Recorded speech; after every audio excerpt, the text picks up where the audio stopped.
Vision. I am Francis Abba. It's another Monday night, and of course, when the matters are important and require national attention, you can be sure that here on the show we'll bring it to you. Last week, if you had followed our discussions, it was on the shooting incident that happened during the Plejo Festival at Tema New Town. The Deputy Defense Minister had reason to come and explain to us their side of the story and what has happened and what's being done to address the matter. But it turns out that there are two sides to the story. The story and the details given by the Ghana Armed Forces on one hand and the Defense Ministry, that's both on one side. And then there's the account of the locals, those who are at the festival, the youth, and then the two individuals who have died as a result of this incident. Tonight we hear the other side of the story and see where the lines meet and where the divergent lines also begin to take parallel courses.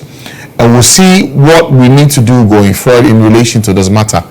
Is it that brute force has been exercised and is being explained away, or there is a case for something a lot bigger to be looked into? We'll discuss that tonight. Thanks for joining us once again. The show is brought to you by the Candidates of Association with MTN. MTN is everywhere you go. MTN has a brand new app out. It's called the MTN Momo app. All you have to do is download it from the Google Play Store or the App Store, depending on what phone you use, Android platform or iOS platform. You can download it. MTN Momo. It's got the blue and yellow icon.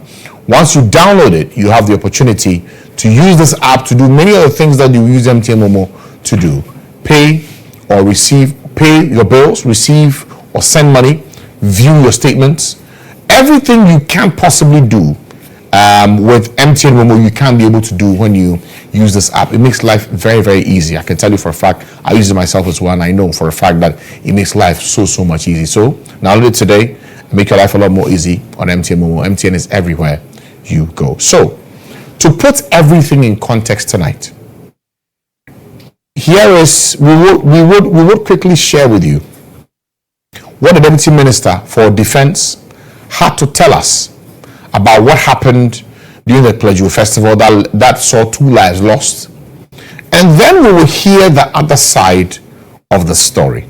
The other side of the story as in relation to the youth of Tema, the family of one of the two who's died as a result of this incident. Let's see what the Deputy Minister had to say. Then afterwards, we will engage my guests. I think that it's interesting the way you started it, that we have two versions. The one coming from the military and then one coming from the residents of Tema New Town. Yes. So then one will be tempted to say, so now we want the real version, right?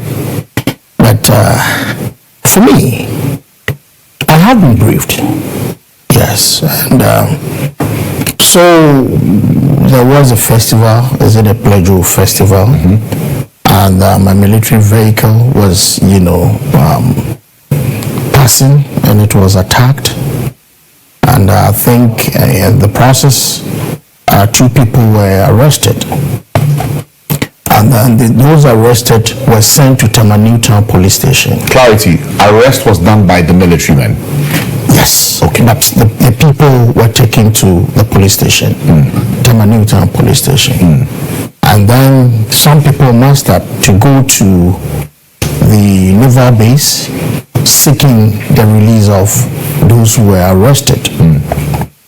And the process, some things were damaged at the base. And the soldiers, in trying to repel those who had massed up to go to the naval base, gave warning shots. And then later on, they were informed that some men were shot. And so their bodies were deposited at the mortuary. And then subsequently, the following day, Sunday, I think some people went, to pour some libation, cut some goat and all that. Basically, that is the crux of the whole issue, really. The brief that you have. Yes, I mean. Okay. So please indulge me for the next few minutes. May I read to our viewers as well 2 statements. One from the Ghana Armed Forces and the second from the Gadangme Council on the understanding of what happened and their condemnation of the use of live ammunition during this year's Plejo Festival for the people of Tema. I'll first read that of the Ghana Armed Forces. It says, attack on naval base Tema. A vehicle belonging to the Eastern Naval Command of the Ghana Navy was attacked by a crowd partaking in an ongoing festival at Tema Newtown at about 7:53 p.m. on Friday, 12 April 2024, leading to the damage of the vehicle. 3 of the naval personnel aboard the vehicle also sustained severe injuries and were sent to the Tema Naval Base Medical Center for treatment. In the course of the confrontation, 3 suspects were arrested by naval personnel. They were subsequently handed over to the Tema Newtown District Police for further investigations. A mob suspected to be part of the participants in the festivities later attacked the Tema Naval Base with stones and other implements with the aim of releasing their colleagues. At the stage, the security of the base was threatened, and in order to protect the sensitive installations in the base, warning shots were fired to repel the attack. It was later reported by the police that 2 civilians were brought to the Tema General Hospital dead. The cause of death is yet to be ascertained. Again, on Saturday, 13th April 2024, the mob attacked the Tema Naval Base and Naval Barracks at Tema Newtown, Bikro Barracks, leading to the destruction of property. The Ghana Police Service, in collaboration with the Ghana Armed Forces, have commenced investigations into the incident. Findings of the investigations will be made available in due course. The Ghana Armed Forces commiserates with the bereaved families and urges calm to be maintained by all parties while the incident is being investigated. We wish, however, to caution the youth of Tema that any further attacks on our installations or personnel will be met with the appropriate response. So, here's where my inquest begins. You've explained what the brief is that you have received on what happened. How do warning shots end up in the bodies of human beings? So this is where the question really is, because the military is saying that, well, at this point it is very difficult to even tell if those who, the dead ones, or the death is as a result of the warning shots given. Because here there was a mob attack, right? There was a mob seeking the release of in the statement they had stones and implements. And what they didn't have guns. But I can show you pictures. I can show you pictures of some distractions that were done to the base.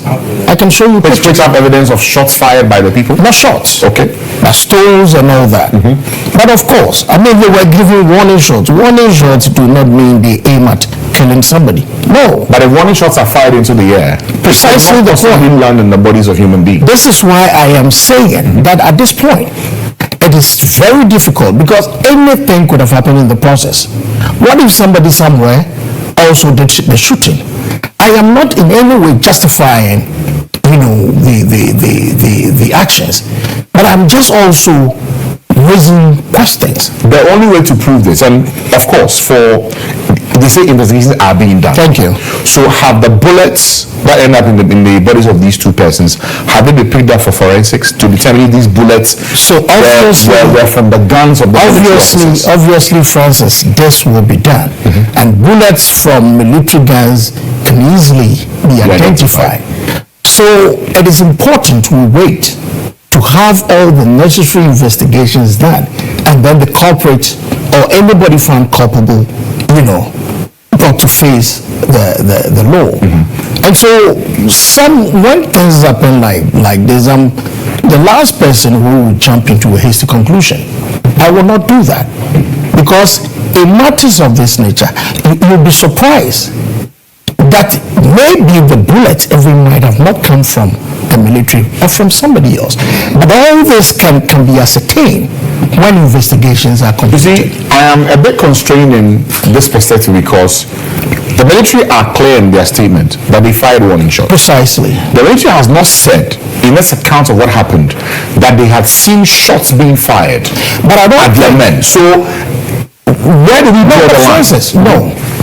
I don't think they have said that shots were fired at their men. The military has never said so. Okay. But I am saying that when things happen this way, even the people, the mob, Nobody knows what people had on them. Nobody knows. And so it will, for me, it will not be fair to jump into a conclusion saying that the death was caused by shots from the military. It is possible. The warning shot might have caused the death. It is possible. But at this point, we cannot come to that conclusion because investigations are not yet completed. That was a week ago today. Tonight, we hear the account of the youth and what they saw, and also from the family of one of the two persons who the bullets went into their body. Sadly, 2 lives have been lost. Let me introduce once again my guest for our conversations tonight. Oninku Henry is the youth spokesperson for the Tema Traditional Council, and Janet Amo, sister of Christopher Amo, one of the two who died after they were shot. Okay. Oko, let me start with you. What happened on that fateful Saturday that led to the loss of 2 lives and the accounts that we have heard from the Ghana Armed Forces? What happened? And I thank you very much. We are here because we lost 2 lives. So let me use this very opportunity and say our deepest condolences to the bereaved families and also to the people of Tema, because it was Tema Pelejo that all this incident happened. But I have had so many interviews with so many media houses, and what I saw that day is what I share with media houses, and I'm going to do that with GHOne TV again this evening. So Tema Pelejo basically means that we are preparing ourselves for the annual Homo Festival that we celebrate. We do it 4 times in a row. We do Friday, that is Sakumo Pele. Saturday, that is Chade Pele. Sunday, that is Hobak Pele. And the following week becomes the climaxing of the whole thing. The following Saturday? The following Friday. Okay. It's the climaxing of the whole thing. Now, when you come to Tema, we have some principal streets that even if the commander-in-chief of the Ghana Armed Forces resides there, because we have a ritual right, a customary right we perform there, we use those routes.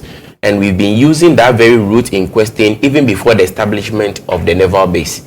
So we have a very closer link with them. Naval base was established in which year, do you know? I think I was told about 60 years ago. 60 years, yes. Okay. So that's back dates about 1964. Yes, about 60 years ago. Okay. So they have had so many FOCs and they believe in our customs and our traditions. So sometimes we even have our festival celebrations and then we invite some of them. You know, any military higher rank that touches ground or comes to Tema, the first point of call is the Tema Traditional Council, because they have to pay homage to the traditional leaders and the allodial owners of the land. So we have done these 3 Pelejo festivals, and let me put it on record that this year's Pelejo festival has been one of the best in so many years. Because most of the times you have Pelejo festival, you have groups fighting among ourselves. At the end of it all, the traditional council has to bear the cost. Somebody's car has been broken. Somebody's phone has been snatched. You know, when youth come around, definitely some of these things happen. But I can say this on record that this very year Pelejo has been one of the most beautiful one. So the traditional council is even planning that after all is said and done, there are some 2 groups in Tema Mahian. We are more like rivals. I belong to one of the group. So the expectation is that every year after Pelejo, Team Ayiseke and Team Jamaica, we always expect something of that sort. Ayiseke means what? Ayiseke means that we are mad. And then the other group name is what? Jamaica. You know Jamaica, Yabre. I see. So their dressing has to do with, they always have camel down and a black top. But ours, Ayiseke, I mean anything at all you wear, we are good to go. Just because youth want to take part in the festive season. And Tema is not the only place we do this thing. When you go to all the Gadamwe communities, we do it there. Teshik, Panshimo, La, Panshimo. This is our culture. This is what our ancestors left for us. So we are doing everything possible to project it and to protect it. Okay. So this very day that incident happened, this very group I mentioned, we are rivals. So that day being the final Pelejo, we were anticipating that definitely when they come closer to us, definitely we're going to have something like a fight or something. So it got to a point we even exchange our flags. You know, the flag, whoever has the flag is just like a contingent commander. Wherever he goes, we follow. And I don't know if you have seen our numbers. My group, for instance, we are more than 1,000. I mean, you can't even count everybody. Sometimes you look at the costume the person is wearing, you can say that, okay, he belongs to this very group. He belongs to the other group. So that day, around 7 p.m., around 6:37, they were following us keenly. My group is Ayiseke. In fact, that day, I was even bare-chested. People were like, oh, a whole politician, a whole. But let me put it on record that this Kelejo festival is celebrated by all the political figures we have in Tema, including men in clergy, men in how do you call it, clericals. Yeah. Yes. The member of parliament for Tema East constituency, Honorable Isaac Ashawo Damtin, was part. The mayor of Tema, Honorable Yohane Amashite, was part. The regional minister designate, Honorable Daniel Kwateta was also part of the celebration. So they know what we do. They all and they all belong to these groups. They all know. They belong to, I think they belong to different groups, but because our group has the youth in numbers, you know, politicians. So sometimes we approach the Deba grounds, they will come and they will collect our flag because they want people to know they also have the youth on, at their side. Okay. But they also have a group that is more of matured people. You see old women, and that is where the MPs and the mayors belong. So this very night I am talking about, in fact, we were approaching the military base, and I realized that our people were coming closer to us. And the moment they come closer to us and they miss with that, definitely there might be fight or something. So I called another 5 guys, plus me, we were 6. So I told them that the 6 of us are going to be like boundary. When our group is moving, the 6 of us are going to be like a boundary. We will not, we are holding our hands to the extent that the other group, Jamaica, will not come and join us to bring anything fight. So we got to the military base. And this was around what time? It was around 7:30 p.m. on Friday. On Friday night. Okay. Because that was actually the last day. So everybody wants to be seen. Everybody wants to have a feel of it. Like I mentioned, I was bare-chested. The people were surprised. And not only me, but other people as well. So we got to the military base. And you know, when you get to their entrance, they have this sack. I don't know. It's just like a barricade. I was at the top. The place is a bit slopey. So when you are at the top, you see everything that is happening down. And because we were being the last group or the last two to make sure the other group is not joining us, I was monitoring everything that was happening. Yes, he's an elite person. He's finding himself among those boys. Yeah. So if anything happens, he has to question. He has to be questioned, sorry. So we got there and I realized this military car, in fact, I can't tell whether it is actually coming from the main route or it's actually coming from their main barracks or their main entrance. But the rate and the speed with which this car was coming, though they had barricades, but then he was just driving on top of speed. So the one with the flag, realizing that the car is approaching us on that same top speed, he actually, the flag is very long. So he just crossed the car with the flag. Some were holding this side, others were holding the other side. So 2 guys came out from the car. They were in the military uniform. The car is actually a Lily branded Toyota Haze. But I have seen that car before, and I know it's a military car. But beneath the car, there is this Eastern Naval Command. It has been written beneath the car. So quickly when I saw the incident, I approached them. I went there because I had to make sure I settled this matter. Military, and unfortunately for us, we were in their terrain, their zone. So when I got there, the first person that alighted from the car and approached me mentioned my name, future MP, and he said it in our local dialect. Common will be if you look at what your people have done. So because he spoke Ghana fluently, I replied to him, the way you are speaking Ghana fluently simply means that if you are not from Tema, you are a Ghana man, you understand the culture and the tradition of the people of Tema. Why should you be in this same vehicle for the driver to be driving on such top speed, looking at the number of youths that are coming? You know there's no way we will allow you go through this with that top speed. And let me put it on record. I mean, the military cars, the other time I think the minister was of the view that on what basis can a military car drive through a crowd. In fact, we never stopped them from driving. The police cars were with us. Sometimes they will come and they will on their hazard. And because we know they are there purposely for security sake, we let them pass. Sometimes one of them will alight with his gun and everything. Will just be giving the car escort. You understand? Through us, and then we just move.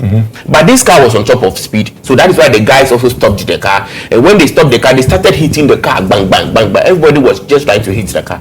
So when I got there and the guy came out and spoke, I was like, no, if you are in a military uniform and you are speaking fluent Ghana, it means that you understand our culture. So why should you allow such thing to happen? The 2 guys that came out from the car were also in military uniform, but then they have their marks on. So automatically the guys they dispersed because we weren't going to attack a military base. Their uniforms alone scare us. But why did you hit the car? Senior, seeing somebody driving on that top speed into a crowd like this, the first thing to do is to, stop them. So the car stopped. The car actually stopped. So once the car stopped, why were you still hitting the car? He entered us with that speed, and this is life and death we are talking about. This is like so he drove into the car. He drove into the crowd, and we stopped the car. So that's when they started hitting the car. So when the guy Ambly asking why they had done that, why they are doing that. So when those two military men came out with the uniform, they entered the base, but their presence alone scared the guys, and some of them had to run for their lives. So those two military guys entered the base. After speaking with them, the driver called, was like, "Senior, come and look, they have broken our screen." In fact, I went round, I checked the car, and I realized that is the only place that has been broken. And you can see that this is a stone somebody threw. So I spoke to them amicably. So wasn't there people banging the car? Somebody threw a stone. In fact, that is what they said. And when I saw where you have those stickers, I mean the VAT and those stickers. Yes. So I told them, I introduced myself to the driver behind the wheels and some other military men in the car. So like, I am GHOne. I am the public relations officer and the youth spokesperson for the traditional council. So I'm begging you, the incident happened right in my presence. Tomorrow is Saturday morning. I will come here, I will take you to the traditional council. We are going to fix your screen for you. We agreed on that. We settled that matter. They said, okay, then tomorrow morning. So I told them that there's another group coming with another huge number. So to avoid what has transpired again, because the car is, parked in the middle of the road, and that is where we are going to pass, though it is the the entrance of the military base. So I'm begging them, they should drive back, because from where the incident happened, just like a 2-minute drive into the main entrance of the base. So I was like, I'm begging you with the greatest of respect, drive back into the base where this group passes. We see how to go about. Already we have settled the matter. So I was waiting for the other group to come. I quickly moved to their leader, and I told the leader, this is what has happened. So as soon as possible, I want us to leave the military zone, because military men. So quickly they agreed, and they came and they were passing. The only thing I saw was another 6 military men coming from the main entrance, and anybody at all they grab, they start beating them in my presence. You hear the guy shout, "Obapla me, like you wound me, my head into it." They were just caning them. Some were even using the back of the gun. I saw everything with my eye. So I approached them, and I was like, "Senior, we have settled this case. Those that you are beating." In fact, my group was the one that had the banter with the team. So if there's anybody you must arrest, I am the best person to arrest. Then one guy responded, "Master, me if you know he said, Master, me if you know leave, I go slap you." And the 6 of them, they were all in marks. So after he said that, first thing and foremost, in fact, obey before complain, I had to step aside. So the one with the flag, like I mentioned, is the contingent commander. So when he heard that some of the guys have been arrested who knows nothing about the incident that I told him about, the flag, the guy with the flag turned, and the numbers, anywhere the flag goes, we follow. Yeah. And when you come to our tradition in Tema, if somebody does something wrong and we compose a song to insult the person, we will come to your house, the flag, we will come and situate the flag at your doorstep. We will dance, we will jubilate. When we are done, you give us money, you either give us powder, you pour powder on us, and we leave the scene. So that is exactly what the guys were of the view, that they are coming to jubilate in presence of that entrance, and maybe their guys are going to be released. They didn't even get to the entrance. And there's one guy at the top who is, I think he's playing a supervisory role kind of something. He also had a gun. The only thing I heard him say, "Be alert and be on guard." I don't know if the flag turning was a threat to them or kind of something. There's some few interval. The guys even didn't get there, and they started shooting. What I saw was a warning shoot. In fact, the guns were in the air, all over, just like a war front. So quickly I had to run and leave the scene. So upon hearing those warning shoots, the guys also looked around them. In fact, we weren't having machetes with us. We weren't having wooden or machete or anything. They saw stones around them, and they also started throwing stones back to the military. So at that instant, I realized that I can't go and stand in front of the military men, because I've already been warned to leave there, else I'll receive slaps. I can't go and stand in front of my guys as well, because they're also throwing stones. So I decided to use that bottom-up approach. So I was actually using another footpath that leads to the only polyclinic we have in the community. So when I use that route, automatically I'm going to be behind the guys, and I'm either going to calm them or settle the matter there. Upon reaching the polyclinic, I saw about 3 guys that were being rushed there. One person, I can tell as a matter of fact that you could even say he was even dead on arrival. So the medical practitioner, the lady on duty was like, "No, these 2 people, their cases are very critical. So transport them immediately to the Tema General Hospital." I became confused that instant. And the guys were like, "Navy before any shooter, me." The Navy guy shot them. So I was like, oh, so I saw warning shoot. So it means that when I left there was a different approach altogether. So quickly I called some of the traditional leaders that this is what has happened. I was there with one guy who had a gunshot through the side, so he was through his thigh. So he was being attended to by the nurse on duty. So probably around, the incident happened around 9-10. It got to a point around 10 thereabouts. That zone became so quiet, and even when they started the warning shot thing, every light within that very enclave, the entrance of the military base, everything went off.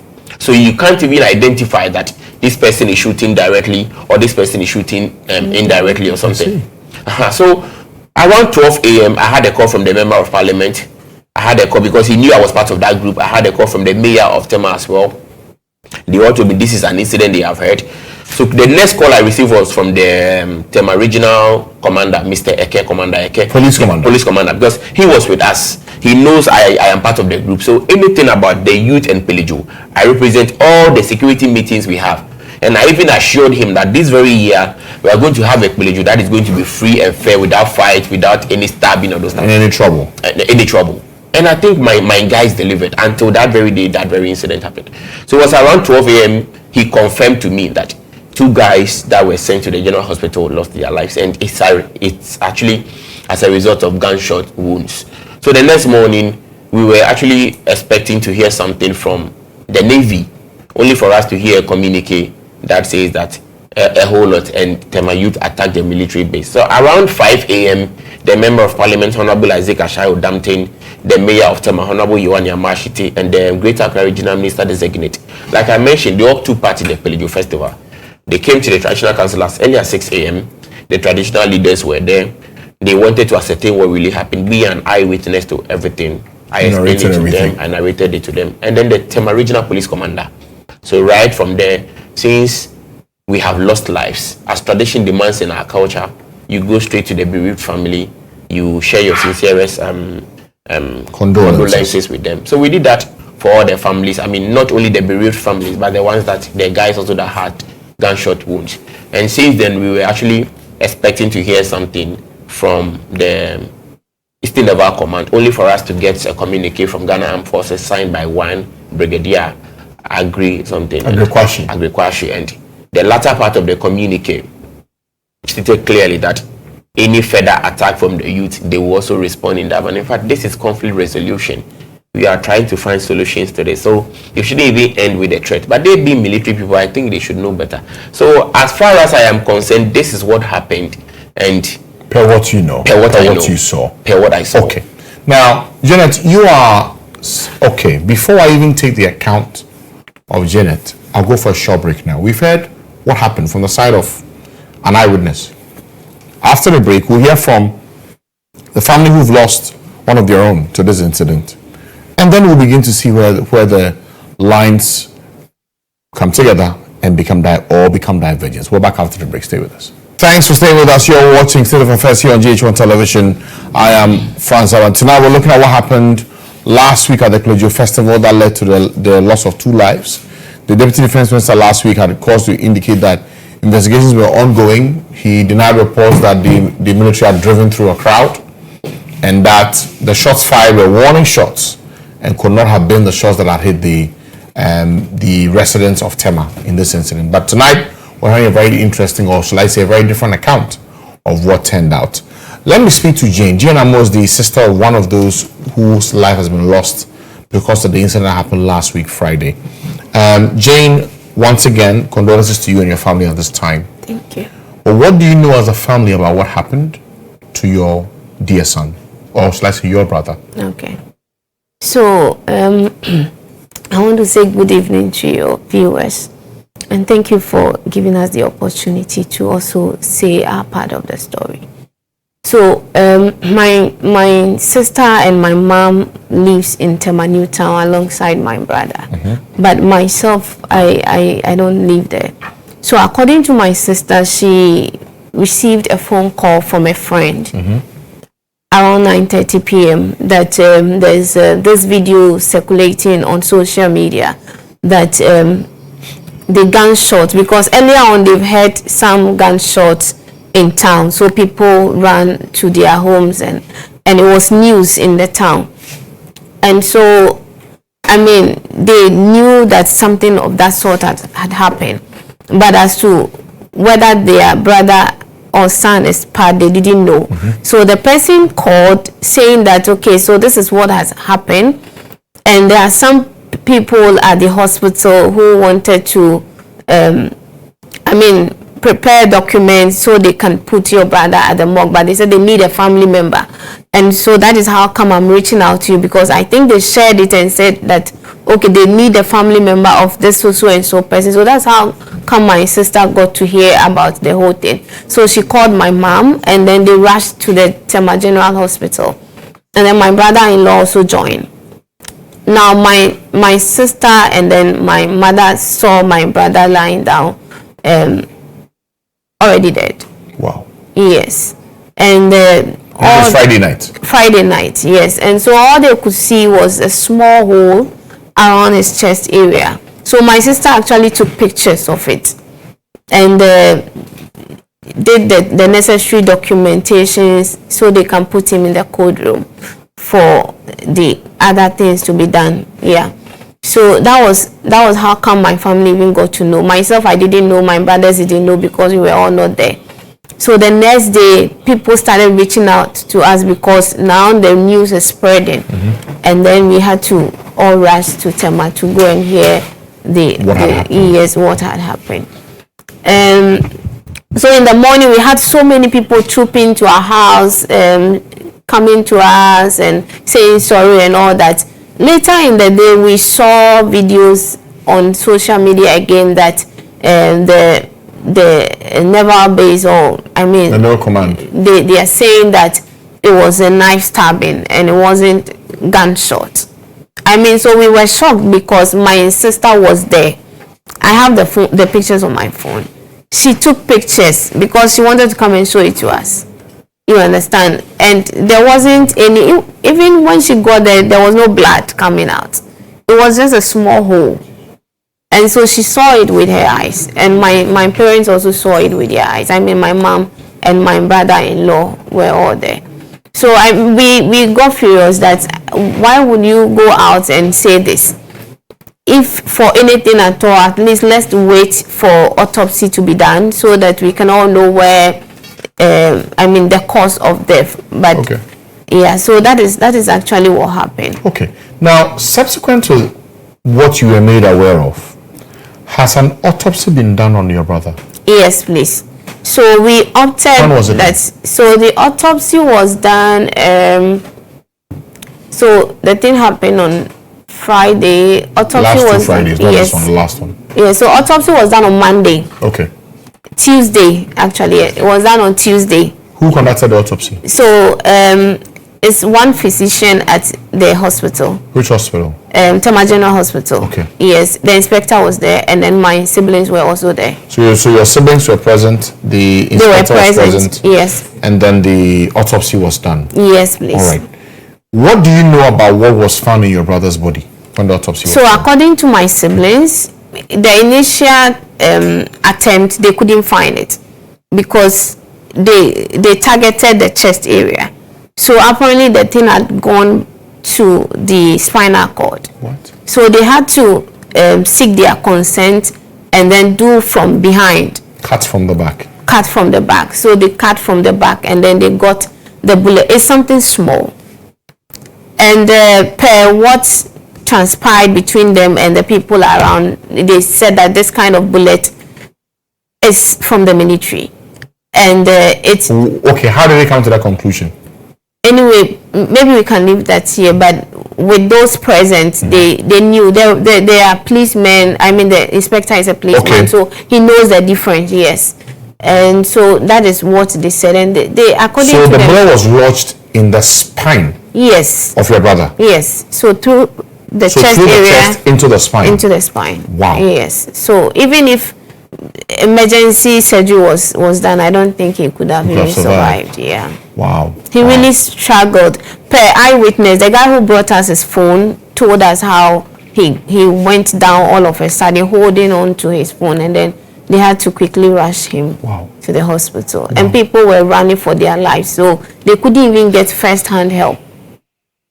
At any point. Yeah. Now, you say that the bullet was lodged in his spine. Yeah. So now the bullet has been taken out. Yeah, it's been taken out. Okay. In the initial assessment done by the investigator, what did it tell you as a family about what they have found? Come again with. By way of the autopsy they've done. Okay. They found the bullet in the spine of your brother. Yeah. What did they say about? And you said that the officer said this bullet could only have come from the military. Yeah. Wow. What kind of bullet was it? I didn't see with my eyes. Yeah. Yes, but according to my siblings, no, they restricted. Yeah, they didn't Yeah, allow so they didn't allow them to take pictures. pictures. Yeah. I see. What can you tell me about your brother? Who is he? Okay. So I'm sure because of how the whole thing happened, probably people may think that my brother was fighting the military men, but anybody who knows my brother knows that he doesn't even fight other men, let alone a military man. Yes, and it's just the unfortunate that has happened, that the bullet got to him at that point. It's a festival that once in a while people in the community go and also enjoy themselves, and so I'm pretty sure that is what my brother went to do, even though he had told my family earlier that he was going to work, and so he was even in his reflector. Yes, he works at the port. Oh. Yes, so he is. How old is he? He's 40. 40 years. Yes, he's an electrical technician. Okay, married? Yes, with 5 kids. 5 kids? Yes. How old is the youngest? The youngest, okay, so unfortunately the youngest turned 1 on Thursday, so less than 24 hours that the father passed on. How's the wife taking all of this? Terrible.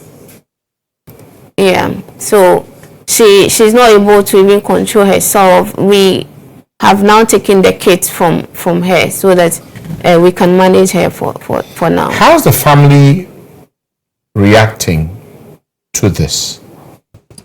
So, I mean, I've said this and I'm saying it again, that we are Christians. We believe that death is inevitable. But, I mean, the circumstance to which this has happened, we need to also seek justice for my brother. He has left children, he has left a wife, and so we will pursue the case. Yes, we are planning on pursuing it.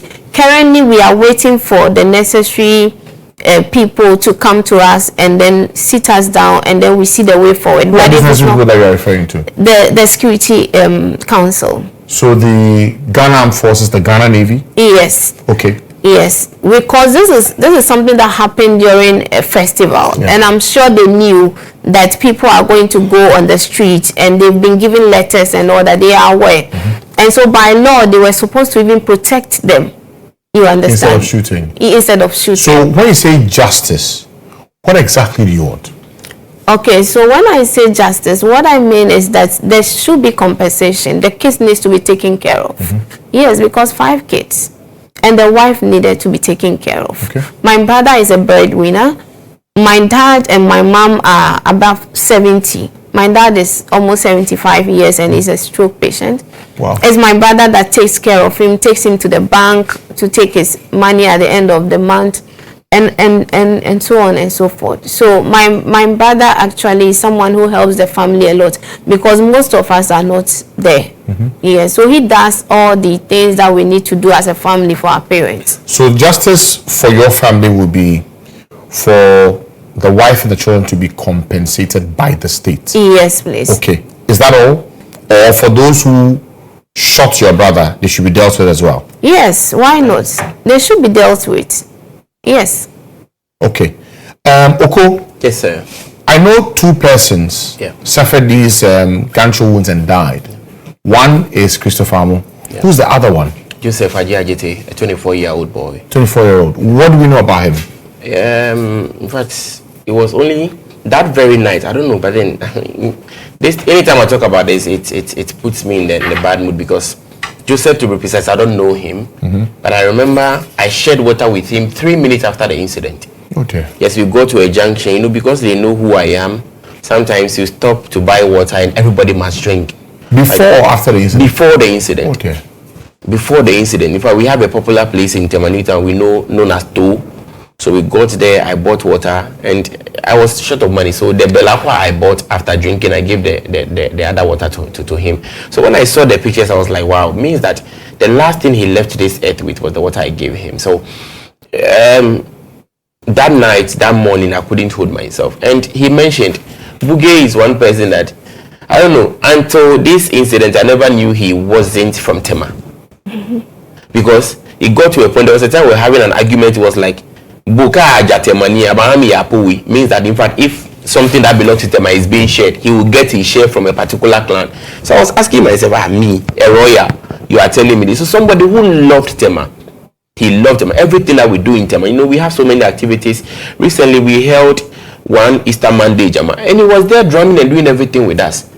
You get it? So, yes, the family has lost a son, a brother, and a husband, but Tema in general has lost a hero. And I keep telling people that anytime we are writing names of people that have really, really projected Tema, people that we can say they used their blood to fight for the Tema we have now, we can't mention them without mentioning Buge and that of Abraham. Okay. I'm just sorry. For you as a youth of the Tema Traditional Council, I've heard GHOne talk about what justice looks like. Right.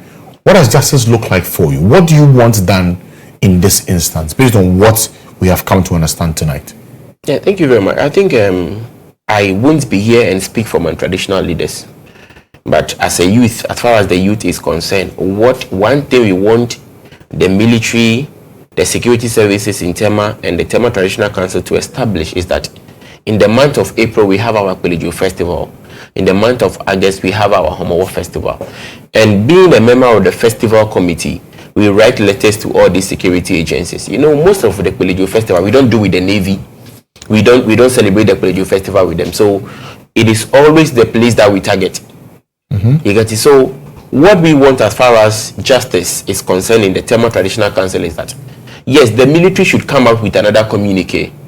Because I was on one of the sister stations with one of their public relations officer, and he says until autopsy report proves that these are gunshot wounds and these are actually bullets or something that comes from the Navy, they will think it is just stabbing or knife stab. So my sister mentioned the autopsy reports have been made available, but then officially it has not been declared yet. When the Tema Traditional Council gets to know the official report, then we will invite the hierarchy of the Navy, make it known to them this and this. And I just thank God, because the other person, I was told the bullet actually entered this part of the belly and it appeared at the back. So it's naval. It's naval. It actually appeared at the back. So it's either nothing is found there to attest that this is actually a substance of a bullet or something. But with Buge, yes, we have something that proves, and everything happened at that same time. So you can't tell me this actually came from the Navy and the other one didn't actually come from the Navy. So all what we are saying is that the Navy the Ghana Armed Forces should come out with a communique again, accepting that these are an unprofessional act, unethical act on the side of a particular military persons. We know per the demands or per the traditions of their profession, the military can't say this person, that person shot into the crowd. They would never mention them, but directly within their settings, they will definitely hold them accountable, but they will not make it known to the general public. All what the Traditional Council is seeking for now is that they should come up with a communique accepting that yes, we unknowingly shot into the crowd, and that is what has resulted in this death. We are going to do this for the family because our brother here has 5 kids. In fact, anytime I go there, you see the wife. No matter who you are, you cry. I was there with the member of parliament, I think 3 days ago, and we can't hold ourselves because we were part of the whole thing that actually took their lives.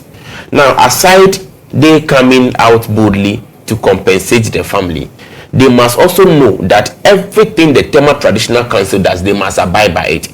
Now, their military base, we have one of our deities in the military base. But because we know that is a military zone, we don't venture entering the premises. Whatever we want to do, we do it at the entrance. and we believe that the spirits communicate. I mentioned earlier on that very route is one of our principal routes as far as our customary rights are concerned. So even if the commander-in-chief of the Ghana Armed Forces himself resides there, we will definitely perform our rights there. When you go to Osu, anytime Osu is celebrating their Homowo and other festivals, when the seat of presidency was the castle, they allow in there because that is what has preserved the land before we had that castle built there. So aside compensating the family, we want the security to also know that yes, we preserved this land before they are making good use of it. And yesterday, I think last week, the minister also said something as if we have friction with the military. No, we don't. Personally, I have two sons. Stones were thrown at the base. Yes. Into buildings at the base. And he even mentioned, there were videos to that. And he even mentioned that we dismantled or we spoiled some. I'm telling you as a matter of fact, I can't say the minister lied on set, but that is the realest truth.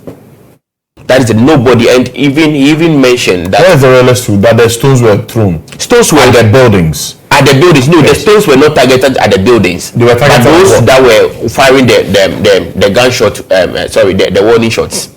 And he even mentioned that 3 of the military personnel were wounded and they were in the car, they were taken to the military base. Nothing of that sort happened. We all know they will say things to cover up that unprofessional act. But one thing is that as far as the traditional council is concerned, some people preserve this culture. It is our turn to preserve it now, and you want to kill us. So we also invoked our deities. I know you saw some of the videos. Yes, the priestess and the priest within the community went virtually naked and invoked their deity. So basically, we have done our part. So the deity has been invoked to do what? I mean, to come and do whatever they have to do. Personally, I am a mortal man, and I can't explain that part. So we leave that to them. Okay. I thank you very much for your time, and I'm happy to have heard your side of the story. Let's see what the final investigations would reveal and what the future will look like. But thank you for telling your side of the story to us tonight. Janet Amo, sister of Christopher Amo, a 40-year-old man who's left behind a wife and 5 kids, who's died as a result of this. And also Joseph Ajay, 24 years, also has passed. With us in the studio this evening was also Oninku Henry, the youth spokesperson of the Tema Traditional Council. This was brought to you with the council of MTN. MTN is everywhere you go. The MTN Momo app is a wonderful app to ease your life and make your own transactions a lot more easy and fast. Download it now from the Google Play Store or the App Store. It's got a yellow and blue icon. Download it now. Make all your transactions possible on MTN Momo. MTN Momo is here for you. MTN is everywhere you go. Thanks to the team for making the show possible. Ibrahim Alasan, Edem Kojo, and also to my director, Joe. Have a good one. And thanks to you for watching. Good night.